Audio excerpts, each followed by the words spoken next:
ये नीलम जी। नमस्कार, प्रणाम। मैं हूँ नीलम जी। ये सब जगह हरदिया छपवा रही है। और छपाना बचा हुआ है? नहीं, मेरी तो हरदी में कमरिया नंबरिया क्या नंबरिया कमरिया में खोज रही हूँ आप हर इस मामले की जानकारी भोजपुरी इंडस्ट्री में फैलते ही पवन सिंह, खेसारी लाल यादव समेत भोजपुरी जगत के कई दिग्गज कलाकारों ने अपने इंस्टा पेज से लाइव आकर समर सिंह के बारे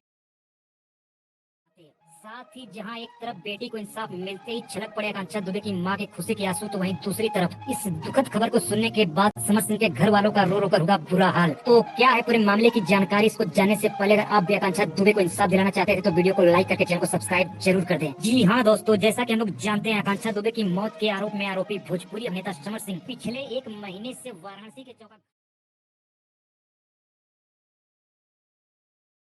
और आपको बता दें, सबूत को मिलते हैं यूपी पुलिस ने इस वीडियो की जानकारी उत्तर प्रदेश के माननीय मुख्यमंत्री योगी आदित्यनाथ जी को दे दी और इस मामले की जानकारी माननीय मुख्यमंत्री को होते ही उन्होंने समर सिंह के खिलाफ कड़ी कार्रवाई